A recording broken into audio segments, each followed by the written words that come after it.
lanjut lagi. Di video ini saya akan membahas tentang form validation, prepare validation. Jadi masih di pembahasan yang sama, yaitu ini kalau kita simpan misalnya SPP tahun 2000, kalau kita simpan 100.000, maka yang tersimpan hanya 100 nanti di database kita. Ya, kenapa? Karena titik 03 kali di belakang itu tidak akan dibaca oleh MySQL. Ya, MySQL karena tipe data kita itu menggunakan integer, ya, integer.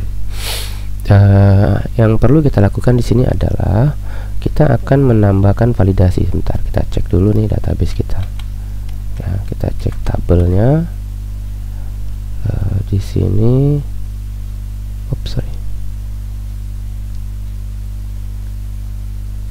ada filternya. Sebentar, nih.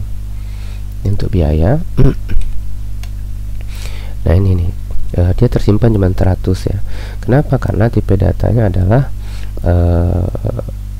INT, ya, INT. Oke, tipe data udah bener, coding kita yang perlu ditambahkan. Oke, saya lanjutkan. Jadi di Laravel kita perlu membuang titiknya supaya dia tersimpan 10000 atau 100.000 ya. Maka kita buka siswa controller. Oke, ini kita tutup dulu.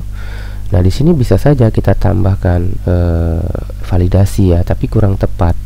Kenapa? Karena mengurusi request itu, data-data request itu bukan urusan dari controller, tapi kemarin sudah kita letakkan di siswa store siswa request ini ya. Oke, kalau mau buka file dengan cara cepat itu selain dengan Ctrl Shift P, bisa tekan Alt kemudian klik di nama filenya atau nama kelasnya. Klik, nanti langsung kebuka seperti ini. Nah, di sini seharusnya untuk bukan siswa ya, biaya controller. Ini ya, biaya store controller. Untuk biaya ini, jumlah ini harusnya kita validasi dia itu harus numeric ya, harus numeric.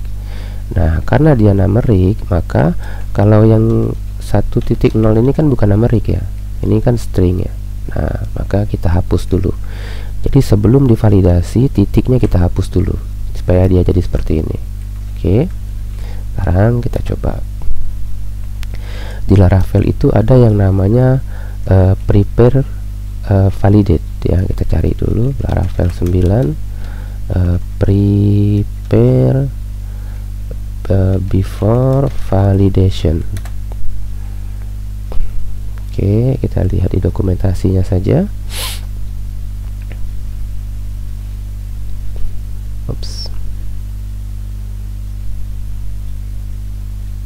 Oke. Di sini kita lihat ini ada form request. Nah, ini preparing input for validation. Oke, jadi kita akan buka manualnya di bagian preparing input for validation. Oke, kita klik. Maka di sini di Laravel ini di form request itu ada metode namanya prepare for validation. Jadi ini kita bisa mengolah atau kita bisa mengcustom inputnya sebelum datanya divalidasi. Ini saya copy sampai sini.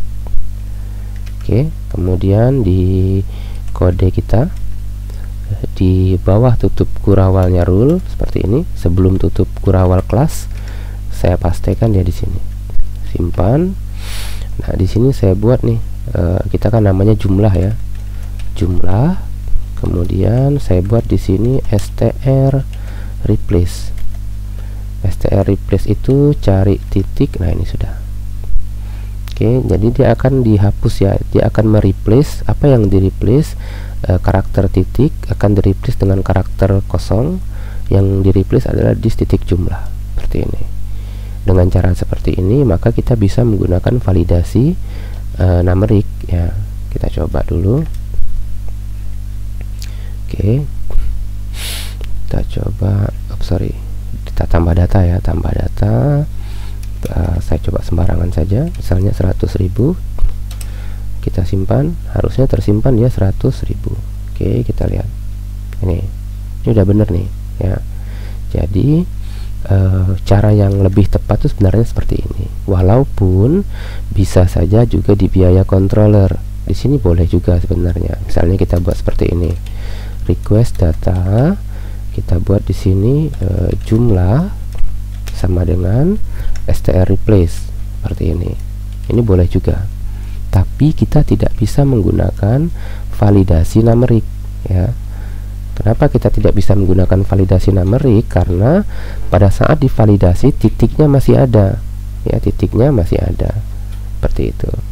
Ini akan bermasalah kalau seandainya orang itu menginputkannya bukan pakai titik, misalnya dia 100.000 diketiknya misalnya di sini, maka dia akan bermasalah ya, seperti itu. Jadi cara yang lebih tepat sebenarnya cara yang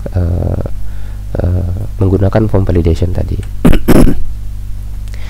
Oke, berikutnya nanti kita akan bahas kalau kita lihat di yang update juga kita ubah ya, berarti di update request di sini juga sama nih. Nah, ini kita copy saja, kita copy dari sini, prepare, ini boleh komennya boleh di copy juga, kita pastekan di sini.